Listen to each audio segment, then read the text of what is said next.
우리는 지금까지 천지를 창조하신 하나님에 대해서, 그리고 그 능력으로 당신의 백성들을 애굽에서 인도하여 내신 하나님, 어떤 방법으로? 기적적인 방법으로 그들을 애굽에서 인도해 내셨고, 또 애굽에서 인도해 내셨을 뿐만 아니라 홍해를 건너게 하시고, 또 그 긴 광야 생활을 다 지키셔서 무사히 통과하게 하셔서 이제 약속의 땅, 가나안 땅까지 이르게 하신 하나님에 대해서 생각해 보았어요. 이런 하나님의 보호하심과 인도하심으로 인해서 이스라엘 백성들이 지금 어디에 서 있어요? 약속의 땅 가나안 입구에 서 있어요.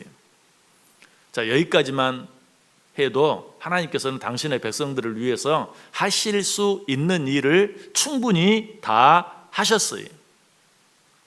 제가 캐나다에 처음 갔을 때 느꼈던 것은 캐나다 사람들이 참 친절하다 하는 것이었어요. 여러 가지 많은 이유들이 있지만 한 가지는 그 사람들에게 길을 물어보면 저기 가서 오른쪽으로 돌아서 왼쪽으로 돌아서 조금만 더 가시면 됩니다, 뭐 이렇게 길을 가르쳐 주는 게 아니에요.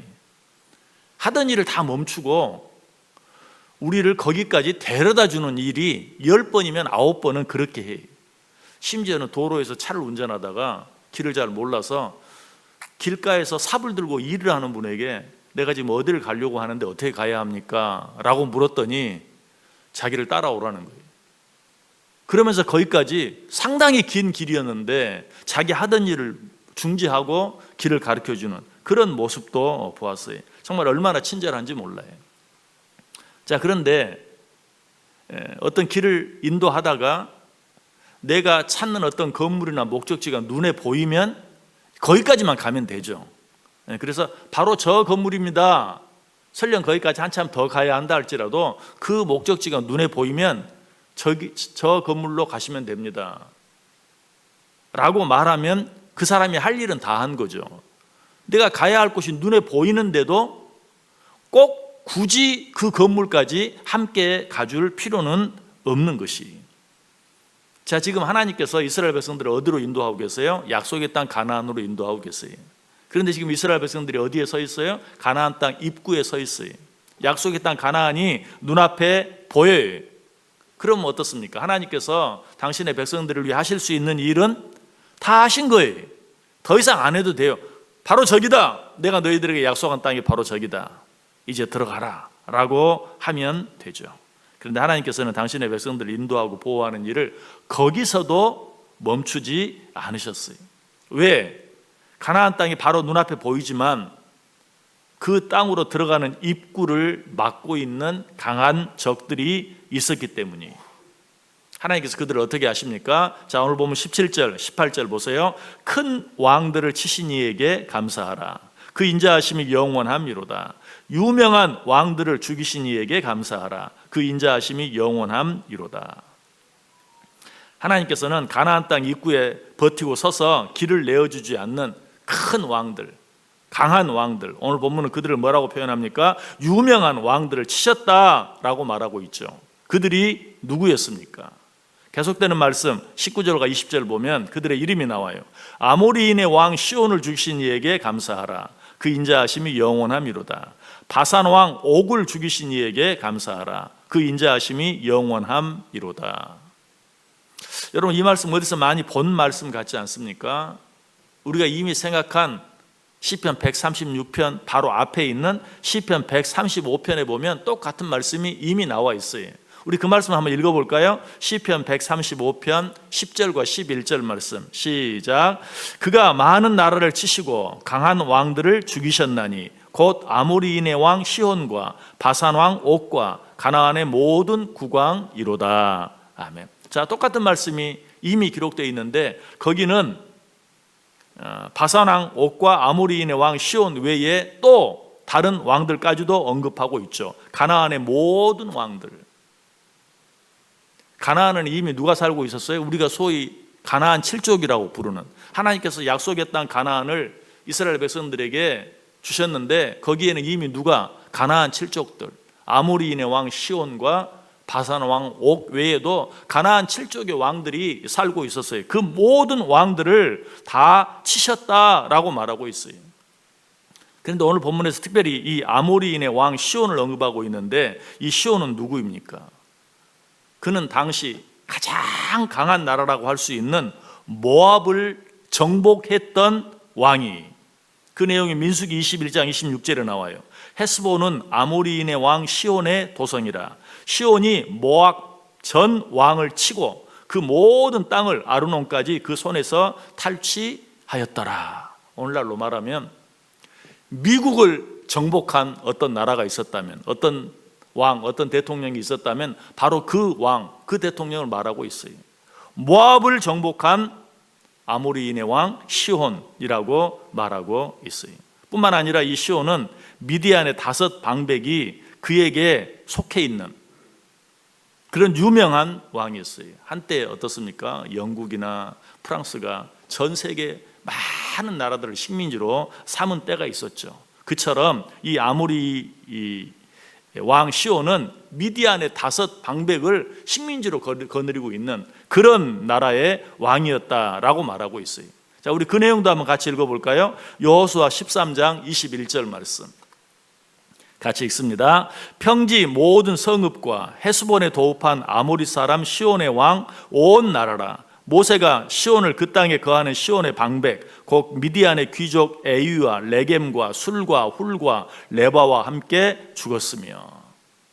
자, 여기 보면 아모리인의 왕 시온이 다스렸던 나라의 이름들이 나오고 있죠. 시온은 이처럼 크고 유명한 왕이었어요. 그렇기 때문에 이스라엘 백성들이 그 땅으로 가기 위해서 사자들을 보내서 소위 왕의 대로라고 보내는 그 길을 우리로 하여금 이 길을 지나가게 해달라라고 부탁했을 때 아모리인의 왕 시온이 어땠어요? 웃기는 소리 하지 말라.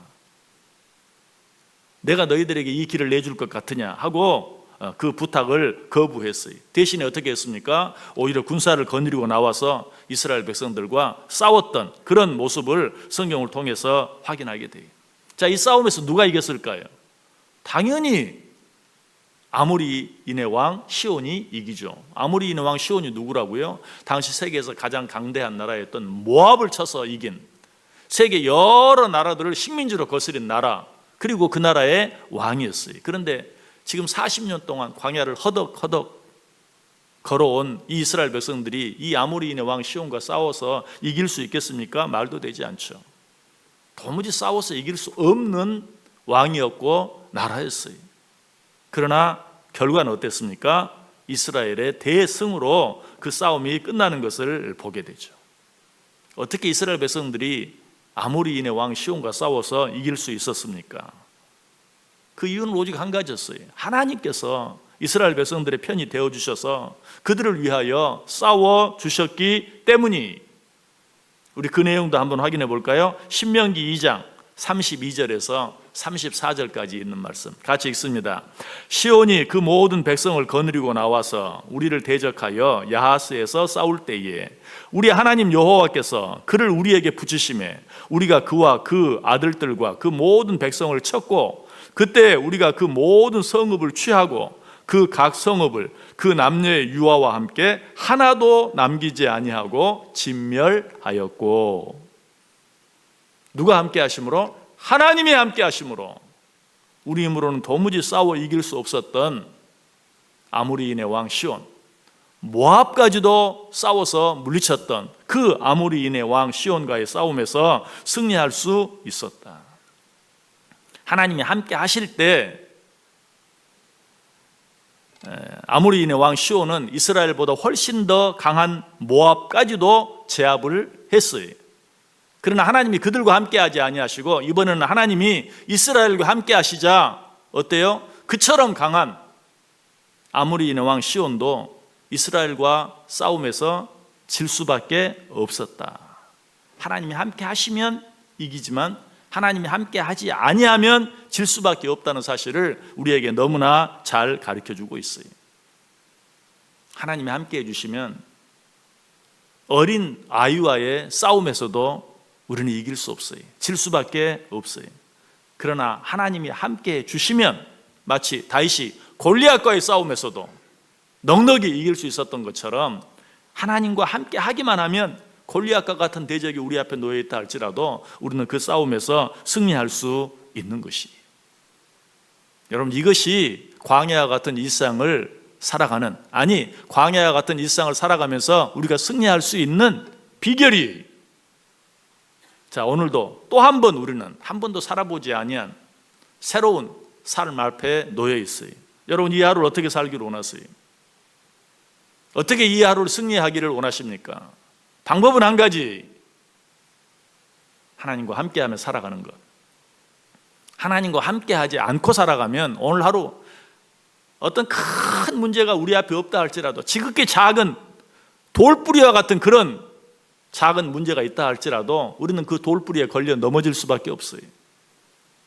그러나 하나님과 함께 하기만 하면 제 아무리 큰 문제, 큰 바위와 같은, 아니 큰 산과 같은 문제가 우리 앞에 있다 할지라도 우리는 그 문제에 지지 아니하고 싸워서 이길 수 있어요. 우리는 늘 우리 인생을 광야 같은 인생이라고 말합니다. 여러분, 광야 같은 인생, 그것도 한 번도 가보지 않은 새로운 길을 갈 때 어떻게 함으로 그 삶 가운데서 승리할 수 있을까요? 하나님과 함께 하시길 바랍니다. 하나님과 함께 함으로 말미암아 이 하루 넉넉히 승리하고, 그런 하루하루가 계속됨으로 말미암아 저와 여러분의 인생 전체가 승리하는 인생 꼭 될 수 있기를 주님의 이름으로 간절히 축복합니다.